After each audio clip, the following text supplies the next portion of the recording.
सुखिनः सर्वे सन्तु निरामया सर्वे भद्राणि पश्यन्तु मा कश्चित् दुःखभाग् भवेत्। सभ्य सामाजिक गण, वेद विचार प्रवाह ये हमारा कार्यक्रम चल रहा है। उसी के अंतर्गत हम आज दधी सेवन विधि, दधी गुण धर्म विचार, इस विषय पर विचार करेंगे। दधी सेवन विधि का ये प्रथम पाठ है। दही प्रायः सभी लोग सेवन करते हैं और विशेषकर उत्तर और उत्तर पश्चिम भारत में तो दूध और दही ये एक तरह से एक दूसरे के पर्याय हैं कि दिन में दही, लस्सी और रात्रि को दूध। इसके बिना शायद ही कोई मनुष्य होगा जो अपना भोजन करता है। दही हमारे जीवन में ऐसे ही है जैसे दूध, दूध हमारे जीवन में ऐसे ही है जैसे जल या अन्न आदि। बहुत अनिवार्य से हमने अंग बना लिए हैं, क्योंकि पशुपालन सब करते हैं और जो नहीं कर पाते वो फिर उसको दूसरों से खरीद लेते हैं। तो दही के गुणधर्म क्या हैं और उससे कौन कौन से रोग ठीक हो जाते हैं, शरीर की धातुएं कौन कौन सी पुष्ट होती हैं, कैसे होती हैं, उसको कैसे हम किस साथ सेवन करें, इन विषयों पर विचार करते हैं। तो देखिए, भाव मिश्र जो है उनकी पुस्तक है, जिनकी प्रायः मैं चर्चा करता हूँ, भाव प्रकाश, उसमें भाव मिश्र लिखते हैं, दधी उष्णम, सबसे पहला वाक्य कह लीजिए ये है, दधी उष्णम। जब मैंने ये पढ़ा बहुत वर्ष पहले तो मैं भी आश्चर्य से युक्त हो गया। क्यों? कि सामान्यतया हम दही को ठंडा समझते हैं। दही शीतल होता है, सर्दी में ज़्यादा इसका सेवन किया जाता है। खूब दूध दही होता है सर्दी में, तो इसलिए खूब करते हैं। कृषक परिवारों में विशेषकर, शहर में तो हर ऋतु में लोग खरीद लेते हैं तो उनको पता नहीं चलता, लेकिन कृषक तो तभी, पशुपालक तो तभी दूध दही का सेवन अधिक करते हैं जब उसकी ऋतु होती है। और जो हेमंत, शिशिर और वसंत ऋतु, इन ऋतुओं में बहुत अधिक पशु जो हैं वो दूध देते हैं। अन्य ऋतुओं में जो है वो पशु क्षीण हो जाता है, दूध भी कम हो जाता है। ऋतु का प्रभाव है, क्योंकि ग्रीष्म ऋतु, वर्षा ऋतु, इस ऋतु में उनको वो खाद्य पदार्थ इस रूप में पोषण नहीं मिलता, तो कम होता। तो दही को सामान्यतया सभी लोग इस रूप में जानते हैं कि दही ठंडा होता है, दही ठंडा होता है। जुकाम हो गया, सर्दी होगी, दही नहीं खाना भाई। बहुत गर्मी चल रही है, बहुत गर्मी की ऋतु है, ग्रीष्म ऋतु में प्रायः लोग दही खाते मिलेंगे, क्योंकि गर्मी है, दही तो ज़रूर होना चाहिए। तो ये क्या मान्यता है कि दही शीतल होता है, शरीर को शीतलता प्रदान करेगा। लेकिन देखो, शास्त्र तो इससे विपरीत बात कहता है। तो इसका मतलब हम लोग जो सामान्य नागरिक हैं वो तो विशेषज्ञ नहीं हैं, उन्होंने तो कोई परीक्षण नहीं किए इसके। केवल दही है, दूध से जमाया है, वो ठंडा है, उसमें जलीय अंश हैं, जल का स्वभाव ही शीतलता का है, इसलिए वो हम खाते हैं तो शीतल लगता है, तो हमें लगता है कि शीतल है। और दही जब हम खाते हैं, खाने के बाद एक तृप्ति मिलती है हमें, तर्पणम। दही क्या लिखा है? तर्पणम। चरक लिखते हैं दधी तर्पणम, तर्पण करता है। तर्पण का मतलब क्या होता है? जो जैसे ग्रीष्म ऋतु के बाद वर्षा ऋतु आती है, भूमि तपी हुई होती है, उस पे जल की वर्षा हो जाती है तो उसका तर्पण हो गया। अर्थात जो रुक्षता थी, शुष्कता थी, उसको तरलता में बदल दिया। भूमि की रुक्षता तरलता में बदल गई। ऐसे ही हमारा जो शरीर रुक्ष है, वायु के कारण है, श्रम के कारण है, क्षीणता के कारण है, स्नेह पदार्थ नहीं खाने के कारण है, स्वभाव क्रोधी है, इससे रुक्षता आ जाती है, दीनता के कारण रुक्षता आ जाती है जी। तो पहले हम छोटे थे, बच्चे होते थे तो डालडा वगैरह घी ज़्यादा नहीं जानते थे, आरंभ तो हो गया था, लेकिन ज़्यादातर किसान लोग अपने विवाह शादियों में देसी घी का ही प्रयोग करते थे। या किसी अपने संबंधों में गए, रिश्तेदारी जिसे कहते हैं, तो वहाँ घी और बूरा डाल के भोजन देना, ये सबसे पहली चीज़ थी।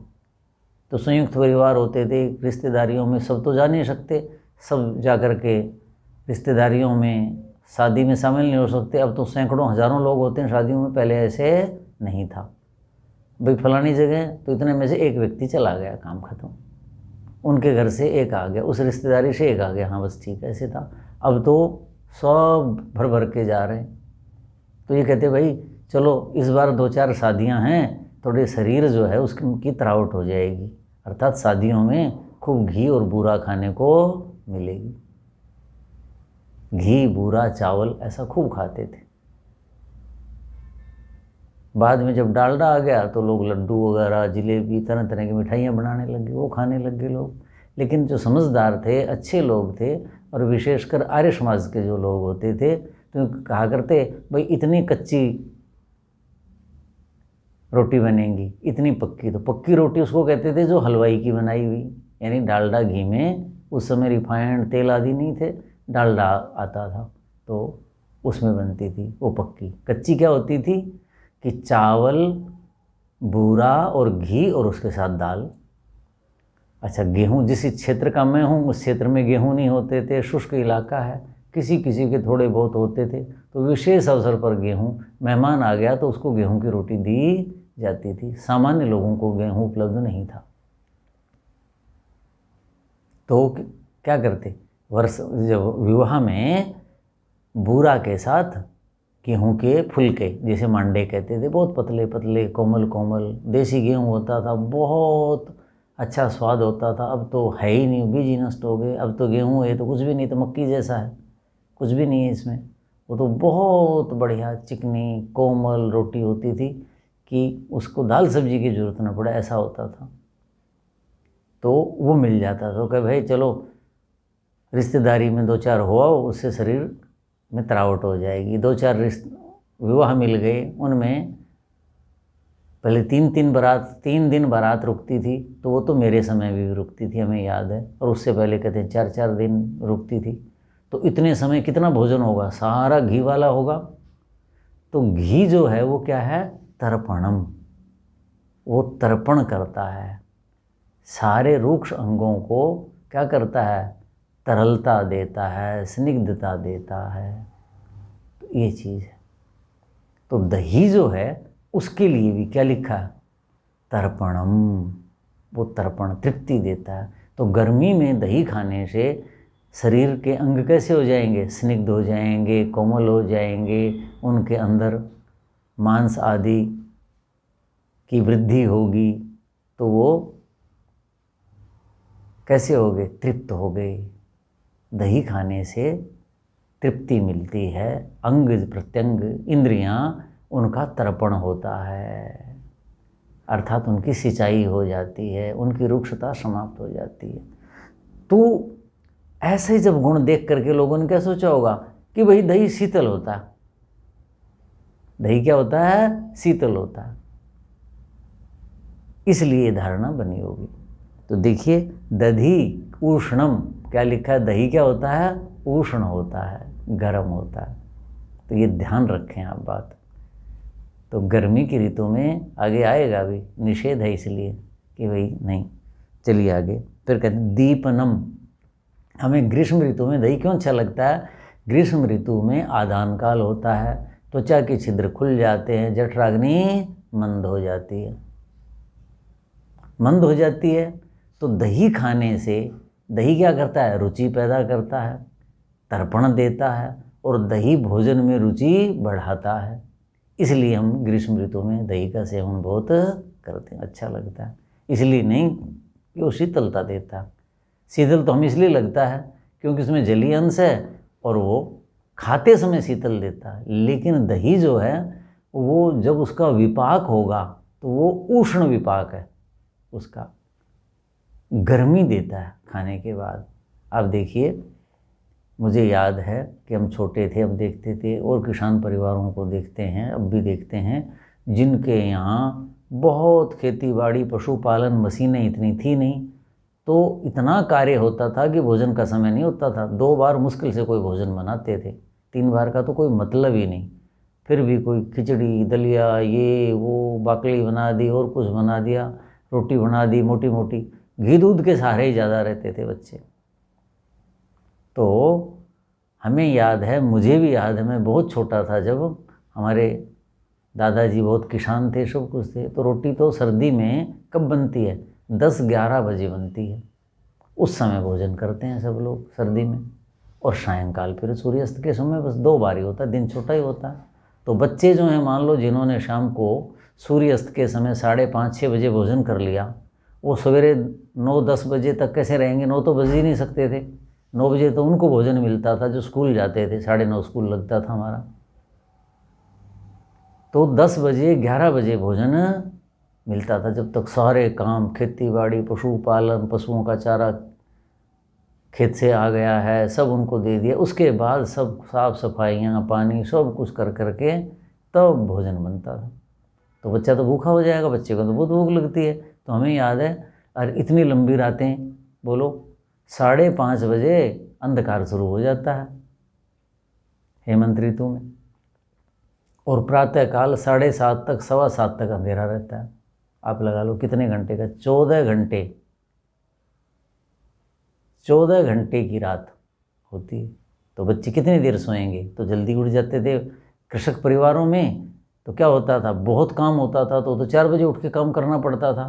तो माताएं, दादियां क्या करती थी, अपने पोते पोतियों को, उठ गए तो रात को जो रोटी रखी रहती थी बाजरे की, वो रख दी जाती थी कि सवेरे उठते ही, तो अभी दही अभी रिड़कना है, सब कुछ है, उसी दही में से डाल करके और अंधेरे में ही बच्चों को रोटी वो गरम करी चूल्हे पे बड़ी, और उनको दे दी जाती थी।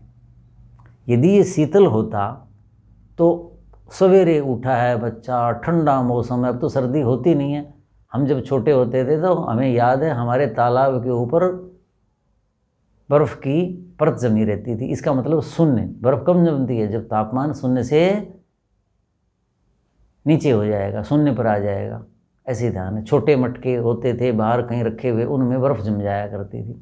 हाथ जो हैं वो सीधे ही, उंगलियां सीधी ही रहती थी, टेढ़ी मेढ़ी, बटन नहीं बंद होते थे, इतनी सर्दियां पड़ती थी।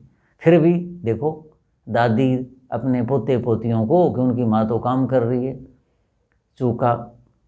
चूल्हे का काम है, चक्की का काम है, आटा खुद ही बनाया जाता था, कितना बड़ा परिवार था, पशुओं के लिए कुछ बहुत ज़्यादा कार्य होते थे, देखे में मैंने तो वो क्या करते, दही दे देते थे। तो कभी किसी को दही के कारण खांसी हुई हो, जुखाम हुआ हो, उसके दही खाने से, अंधेरे में ही सर्दी में दही के साथ बाजरे की रोटी खा रहे हैं, मक्खन तो भी निकलना नहीं हो, तो कब रिड़का जाएगा। तो बच्चों को चूल्हा पहले ही जल जाता था, उसमें तरह तरह के काम होते रहते थे, और बच्चे अपने चूल्हे बैठ के खाते रहते थे, हमें याद है। तो दही गर्म होता है, नहीं तो उन बच्चों को सबको सर्दी लग जाए, ठंडा होता तो। दही खाने के बाद तो होता क्या है, जो कृषक परिवार हैं, जहाँ गन्ने वगैरह ज़्यादा होते हैं, वहाँ देखो बच्चे दिन भर गन्ने चूपते रहते हैं। गन्ना चूपेंगे बच्चे तो यहाँ क्या होगा, मुंह पे, गालों पे, सब जगह गन्ने का रस हो लग जाएगा, हवा चलेगी, मुंह फट जाएगा। कुछ नहीं होता था उनको, क्यों कि गन्ना चूपेंगे, गन्ना भी चूपने के बाद उसका जो रस जाएगा, उसका जो विपाक होगा, वो भी गर्मी देगा। ऐसे ही दही लस्सी खूब खाते पीते थे, बच्चों को दे देते थे। तो उनके यहाँ ये तो फटे रहते थे गाल, क्योंकि हवा लगती थी। कहाँ क्रीम पाउडर क्रीम थी उस समय, कहाँ बोरोप्लस थी, कहाँ क्या था, कुछ भी नहीं। बस समय ही नहीं होता था, वो फट जाते थे। लेकिन नंगे पैर भी घूम रहे हैं, दही खा रहे हैं, लस्सी खा रहे हैं, कुछ नहीं होता था। इसलिए नहीं कि उनकी सामर्थ्य ज़्यादा थी, कि लस्सी और दही गर्म होते हैं, तो उस ऋतु में खाएंगे तो ज़्यादा लाभदायक है, और आपके शीत जो है उससे आपकी रक्षा करेगा दही। तो लिखा दधि उष्णम, उष्ण है, दीपनम, दीपनम की बात हम कर रहे थे। तो गर्मी में जठराग्नि मंद होती है, दही खाते हैं तो क्या होता है, जो अग्नि है वो और दीपित होती है और प्रकाशित होती है। अर्थात जितनी अग्नि की सामर्थ्य है, पाचन की सामर्थ्य है, दही खाने से वो सामर्थ्य बढ़ती है। इसलिए भी हम ग्रीष्म ऋतु में दही खाते हैं। इसलिए नहीं खाते कि वो शीतल है, नहीं तो फिर सब बीमार हो गए होते सब। सर्दी में इतना ज़्यादा खाया जाता है दही, ठंडा ठंडा सब कुछ। फिर क्या कहा, स्निग्धम, दही क्या है, स्निग्धम। मैंने कहा ना, जैसे चरक ने कहा था तर्पणम, तो ऐसे भाव प्रकाश में लिखा है स्निग्धम। इसका यही अर्थ है कि दही क्या है, स्निग्ध है, उसमें स्नेह की मात्रा है, और इससे क्या होगा, सारे शरीर को वो स्निग्ध करेगा, इंद्रियों को स्निग्ध करेगा, तर्पित करेगा, उनके अंदर तरलता, लचीलापन, कोमलता बढ़ाएगा। स्निग्धम का मतलब जैसे घी, जहाँ भी तेल घी लगाते हैं हम, कैसे कोमल हो जाते हैं, शरीर चिकना हो जाता है, ऐसे। तो स्निग्धम का मतलब है कि दही जो है वो ये करने वाला है। अब देखो, जैसे मैं बताया करता हूँ ना कि मैं साबुन से स्नान नहीं करता, बहुत वर्ष हो गए। तो अलग अलग ऋतुओं में अलग अलग चीज़ों से हम स्नान करते हैं, तो दही से भी स्नान करना चाहिए। एक 50 ग्राम दही बहुत है आपको बस, और उसके बाद उस दही में थोड़ा सा हल्का सा पानी मिला के सारे शरीर पे आप रगड़ लीजिए और कुछ समय अपना रहने दीजिए। उसके बाद जब स्नान करेंगे तो दही में जो अम्ल और कषाय रस है, वो तो आपके शरीर पे जो मल हैं, विकार हैं, विजातीय द्रव हैं, मृत कोशिकाएं हैं, उन सबको बाहर फेंक देगा। और दही के अंदर जो स्निग्धता है वो आपकी त्वचा को इतनी स्निग्धता देगी। नहीं तो ये कृत्रिम स्निग्धता, इधर उधर की बातें करते हैं, इसमें चर्बियाँ डलती होंगी, पता नहीं क्या क्या डलता होगा साबुन में, नहीं तो ये रुक्ष हो जाए। कितने हैं, कहाँ वो तामसिक चीज़ें, अमेध्य चीज़ें, अपवित्र चीज़ें डलती होंगी उसमें, और कहाँ दही। लेकिन जब कहेंगे लोगों को, क्या कहेंगे कि नहीं नहीं, दही से नहाने से ना वो गंध आती है, वो तो दुर्गंध ही कह देते हैं, बदबू। मैंने कहा देखो, दही खाने से दुर्गंध आती है, सिर में घी देसी लगाने से दुर्गंध आती है, और कैंथ्रोडीन फलाना ये वो कितने विषैले जो तेल हैं जिनमें कृत्रिम सुगंध डाली जाती है, कितने प्राणियों का पता नहीं क्या क्या उसमें वो है, उनको जान के देखें, वो लगा करके कहते हैं केवल उसमें सुगंध आ रही, वो भी कृत्रिम। उसको समझें अज्ञान कितना है, इसीलिए बीमार है। तो दही जो है उससे स्नान करें तो उससे क्या होगा, आपके शरीर की स्निग्धता बढ़ेगी, त्वचा की जो रुक्षता है वो समाप्त होगी, और मल जो हैं उनको तो वो दूर भगाता ही है। मल को तो दूर साबुन भी भगा देगा, लेकिन जो दही स्निग्धता देगा, जो पोषण देगा त्वचा को, वो तो कहीं से भी नहीं मिल सकती। आपका उत्तमांग सिर, उसके ऊपर अमेध्य चीज़ें लग जाएंगी, अपवित्र चीज़ें लग जाएंगी साबुन शैम्पू के माध्यम से। बताइए कितना बड़ा पाप है, कितना मन दूषित होगा, उसके कितने विकार बढ़ेंगे, उनको बनाने में कितने प्राणियों का हनन हुआ है, मृत्यु हुई है, कष्ट हुआ है, उसका पाप किसको लगेगा, सेवन करने वाले को। और कहाँ ये दही है। तो स्निग्धम, तो खाएंगे तो अंदर से स्निग्धता आएगी, तरलता आएगी, और यदि उसका से स्नान आदि करेंगे, लगा करके रगड़ लेंगे और फिर नहा लेंगे, तो त्वचा की स्निग्धता आएगी और शुद्धि तो होगी। कषाय अनुरसम, दही क्या है, कषाय अनुरसम।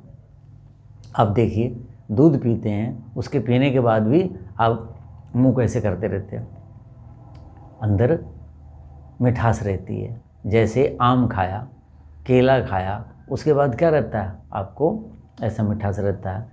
और आप यदि मान लीजिए वो खा लेते हैं शहद, तो शहद खाने के बाद देखिए मुंह में ऐसा लगेगा जैसे पता नहीं क्या हो गया, खाया जब तो मीठा था और उसके बाद मुंह रूक्ष हो जाता है। मैं सोचता था ये क्या हो गया, खांड खाते हैं, गुड़ खाते हैं, चीनी भी खा लेते हैं तो भी बाद तक मिठास रहती है, और शहद चाटा तो ऐसा होगा, ये समझ में ही नहीं आता था। जब आयुर्वेद पढ़ा तो पता चला कि मधु क्या है, कषाय है। मधु क्या है, कषाय अनुरसम, मधुर होता है लेकिन अनुरसम बाद में, मधुर के बाद जो रस है वो कषाय रस आता है, तो वो रुक्षता पैदा करता है। ऐसे ये है कषाय अनुरसम। दही खाएंगे, आगे दही के 5 भेद बताऊंगा मैं। तो सामान्यतः हम जो दही खाते हैं जिसमें या तो मधुर रस ज़्यादा होता है या अम्ल ज़्यादा होता है, किसी में दोनों समान होते हैं, वो आगे वर्णन होगा। तो जब हमने दही खाया तब स्वादु लगा, मधुर लगा, लेकिन जब दही खा करके मुंह से पेट में चला गया और मुख साफ हो गया, उसके बाद आपको मुख रूक्ष सा लगेगा, रूक्ष सा लगेगा, उसमें तरलता नहीं मिलती। यदि मलाई आदि नहीं, केवल दही खाएंगे, मलाई हटाई हुई है ऊपर की, तो ऐसा होगा। क्यों, कषाय अनुरसम। दही में जो रस है पहले मधुर रस होगा, या ज़्यादा जम गया है तो वो अम्ल रस होगा, लेकिन उसके बाद जो रस आएगा वो कषाय रस होगा। तो इसमें कषाय रस होता है। और गुरु, अब देखो ज़्यादातर लोग गर्मी में दही खाते हैं, दही खा लो भाई, पच जाएगा, ठीक हो जाएगा, ये हो जाएगा। दही भारी है, दही क्या है, भारी है, देर से पचता है, इसलिए रात्रि को दही खाने का निषेध है। कुछ और चीज़ें हैं उनके साथ दही खाने का निषेध है। क्यों, दही क्या है, सुपाच्य नहीं है, गुरु है, भारी है, जैसे घी है भारी, देर से पचता है। ये चीज़ सामान्यतया लोग क्या सोचते हैं, दही तो होता है भाई, बीमार है कि और दही दे दो, जैसे किसी को कुछ पचता नहीं भाई दही खिचड़ी दे दो। पचता नहीं है और पच जाएगा इसलिए दही नहीं दिया जाता। किसी को दस्त लग गया और कुछ लग गया, उसका कारण है। मान लो कोई कम पचता है, जिसको कुछ होता है, तो उसको दही क्यों देते हैं, दीपनम, जठराग्नि को बढ़ाता है, लेकिन स्वयं में देर से पचता है। एक तो होता है दीपन, एक होता है दीपन और पाचन, दोनों में अंतर होता है। तो ये भारी है, स्वयं देर से पचता है लेकिन जठराग्नि को बढ़ाता है। पाके अम्लम, कैसा है, पाके अम्लम। दही कैसा है, पाके, जब इसका विपाक हो जाता है, विपाक का मतलब क्या है, पाचन क्रिया हो गई, रूपांतरित हो गया, अगले रस में बदल गया। भोजन से क्या बनता है, रस बनता है। तो अम्लम, अम्लता पैदा करता है, अम्ल विपाकी है ये शब्द पहले भी मैंने बोला था जल के बारे में। वर्षा ऋतु में जल कैसा हो जाता है, अम्ल विपाकी, यानी जल मधुर होता है तो पीने के बाद भी वो मधुर रस पैदा करे, लेकिन वर्षा ऋतु का जो जल है वो कैसा होता है, अम्ल विपाकी, अर्थात जब उसका विपाक होगा, पाचन होगा, पाचक रसों से मिलकर के रूपांतरित होगा, तो अगली अवस्था में जब पहुंचेगा तो वो अम्ल पैदा करेगा। ऐसे ये है, दही जो है मधुर भी है, मान लीजिए ज़्यादा नहीं जमा है, मधुरता है, तो भी वो पचने के बाद क्या होगा, अम्ल विपाक होगा। और जो पहले ही खट्टा है उसका तो अम्ल विपाक होना ही होना है। तो ऐसे जो लोग हैं जिनको अम्ल ज़्यादा होता है, पित्त ज़्यादा बनता है, गर्मी की ऋतु है, गर्मी ज़्यादा है, वर्षा ऋतु, अभी शरद ऋतु चल रही है, इसमें स्वभाव से ही पित्त कुपित होता है, स्वभाव से ही रक्त दूषित होता है, तो इस ऋतु में दही नहीं खाना चाहिए। आगे आएगी ये बात। तो शरद ऋतु में क्यों, अम्ल विपाकी है, दही जो है पचने के बाद अम्ल पैदा करता है। फिर आगे क्या कहा, श्वास, पित्त, अश्र, शोथ, मेद, कफ प्रदम, इन चीज़ों को ये पैदा करता है दही। किन किन चीज़ों को, श्वास, क्यों, ये कफकारी है, क्या है, कफकारी है। ऊपर क्या कहा था, स्निग्धम, स्निग्ध है। तो जिनको श्वास के रोग हैं, श्वसन तंत्र जितना भी है उसमें जिनके बाधा आती है, श्लेष्मा होता है, तो ये कफ की वृद्धि करता है, स्निग्ध है, तो ये क्या करेगा, श्वास के रोग को बढ़ाएगा, है जी। तो श्वास के रोग को, पित्त अभी बताया, पित्त बढ़ाएगा क्योंकि ये अम्ल विपाकी है। अश्र जो रक्त है उसको, पित्त बढ़ेगा तो रक्त क्या होगा, दूषित होगा, तो रक्त के विकार बढ़ते हैं दही खाने से। तो दही जो खाएं वो मधुर खाएं, उसको अम्ल में न जाने दें। आगे और विस्तार से बताएंगे तो पता चल जाएगा आपको दही के कितने 5 भेद हैं दही के। तो कौन सा दही खाना है, मधुर खाना है आपने, अम्ल रस जिसमें पैदा हो जाए वो नहीं खाना। अव्यक्त अम्ल मधुर, मधुर रस तो व्यक्त है जिसमें, और अम्ल रस अभी अव्यक्त है, छिपा हुआ है, व्यक्त प्रकट नहीं हुआ है, ऐसा भी खा सकते हैं। कौन से, जिनको पित्त है, जिनको रक्त के दोष हैं, जिनके रक्त के विकार हैं, वो दही खाएंगे तो क्या कहा कि वो पित्त को बढ़ाएगा, रक्त पित्त को बढ़ाएगा। पित्त अश्र कहा, रक्त पित्त, रक्त के दोष बढ़ेंगे। शोथ सूजन को बढ़ाता है। देखो किसी को चोट लग जाती है, गुम चोट लग गई, कैसी चोट लग गई, तो तुरंत क्या कहते हैं, भाई गर्म दूध, उसमें सर्दी है तो बोले शक्कर डाल करके, घी डाल के पिला दो, गर्मी है तो खंड डाल के पिला दो, गुनगुना गुनगुना, सर्दी है तो भाई गर्मा गर्म इसको पिला दो और बस ठीक हो जाएगा। कभी आपने सुना है किसी को चोट लगी है, गुम चोट लगी है, कुछ हुआ है कि भाई इसको दही पिला दो, इसको लस्सी पिला दो? नहीं।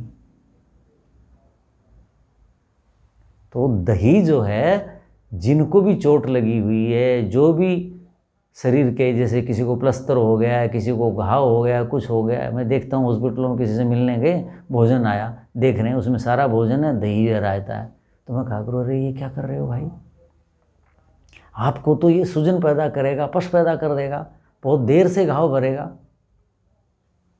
और देर हो जाएगी। कि डॉक्टर साहब हमें तो पता नहीं था। कि भाई नहीं, आयुर्वेद में ऐसा लिखा है। एक पंक्ति बोलता हूँ मैं, तक्रम नैव क्षते दद्यात, ऐसा लिखा है आयुर्वेद में। क्षत जो घायल है, जिसको चोट लगी है, उस व्यक्ति को तक्र लस्सी मत दो। तो लस्सी किसे, दही से पैदा होती है, ऐसे दही के बारे में भी लिखा होगा। तो शोथ, जिसको सूजन है उस सूजन को बढ़ाएगा, जिसको सूजन नहीं है और बढ़ाएगा। तो जो जोड़ों के जिनको दर्द हैं, जिनके जोड़ों में क्या हो जाता है, रक्त का प्रवाह ढंग से नहीं होता, उनकी सूजन आ जाती है जोड़ों में। या कईयों के पिंडली, टखने के पास तो बहुत सूजन होती है, कईयों के हाथों में सूजन होती है, मैंने देखा है, कईयों के घुटनों में बहुत सूजन है। तो वो लोग जो दही खाएंगे तो क्या होगा, सूजन बढ़ेगी। क्यों बढ़ेगी, आगे लिखा है दही अभिसंधि है। दही क्या है, अभिसंधि है। अभिसंधि किसे कहते हैं कि बार बार पिछले व्याख्यानों में बताया है, लेकिन जिन्होंने नहीं सुना उनके लिए बता देता हूँ। अभिसंधि वो पदार्थ होता है जो हमारे रसवाहिनियाँ, रक्तवाहिनियाँ, उनके मार्ग में बाधा पैदा करता है, क्लेद पैदा करता है, चिपचिपाहट पैदा करता है। जैसे नाली है, उसमें पॉलीथीन आ गई, नाली है, जैसे सिंक है, बर्तन धोते हैं, अन्न आदि जाते हैं उस नाली में, तो वहाँ देखो गुदगुदापन सारा रुक जाता है, कुछ समय बाद उसको साफ़ करना पड़ता है, वो क्लेद है। तो ऐसे ही हमारी जो रसवाहिनियाँ हैं, रक्तवाहिनियाँ हैं, उनके कार्य में जो बाधा डालती है, उसमें जो रुकावट डालती है, उसमें जो क्लेद पैदा करती है, काई पैदा करती है, मान लीजिए लोक भाषा में नाली में, तो ऐसे ही वो हमारे उनमें जो रुकावट डालता है वो पदार्थ अभिसंधि कहलाता है। अभिसंधि पदार्थों में दही सबसे ज़्यादा अभिसंधि माना जाता है। तो सूजन क्यों आई है, क्योंकि पहले ही रक्त का प्रवाह वहाँ ठीक नहीं हो रहा और वहाँ विजातीय द्रव बहुत इकट्ठे हो गए और उसके कारण शरीर में शोथ, सूजन आ जाती है। तो कहते हैं दही खाने से शोथ बढ़ता है। तो ये 4 तो दोष थे बढ़ने के। अब गुण क्या है, मेद, जो मेरे जैसे हैं या मेरे से भी पतले कृशकाय हैं वो दही खाएं, उनकी मेद, चर्बी बढ़ेगी, उनके शरीर को चाहिए। लेकिन जिनके पहले बढ़ी हुई है, बहुत मोटे हैं, वो दही खाने से बचें, क्योंकि ये मेद पैदा करता है। कफ प्रदम, कफ पैदा करता है। तो कफ का मतलब क्या होता है? वात पित्त कफ जो हम कहते हैं। कफ का मतलब बलगम नहीं, श्लेष्मा नहीं, जो विकार है धातुओं का, जीवाणु पैदा करते हुए शरीर को बाहर फेंकना पड़ता है, श्वास नली में जो आ जाता है, नासिका में जो आ जाता है, नहीं, श्वसन तंत्र में जो विकृत पदार्थ है जो शरीर बाहर फेंकता है, वो नहीं। कफ का मतलब क्या है? जलीय अंश। पित्त का मतलब क्या है? आग्नेय अंश, अग्नि। वायु का मतलब क्या है? रूक्षता। तो शरीर में तरलता जो चीज़ पैदा करती है, तो जो 7 धातुएं हैं उनमें वृद्धि होना, ठीक है, वो जो धातुएं जिससे बढ़ती हैं वो सबसे पहली धातु कफ है। तो ये दही क्या है? कफ की वृद्धि करता है, अर्थात शरीर में मेद जो है, स्निग्धता जो है, तरलता जो है बढ़ाता है। वात पित्त कफ में कफ वो धातु कहलाती है, जलीय अंश प्रधान होती है, तो उनको ये देने वाला है। तो मान्य सज्जनों, पहला पाठ यहीं हम समाप्त करते हैं। शेष जो भाग है जिसमें अलग अलग तरीके से दही का कैसे सेवन करें, खंड डाल के करें तो कैसा होगा, गुड़ डाल के करें तो कैसा होगा, आंवला डाल के करें तो कैसा होगा, उनसे क्या क्या लाभ हैं, तो ऐसे अन्य विषयों के ऊपर हम अगले व्याख्यान में चर्चा करेंगे। ओम शांति शांति शांति। ओम।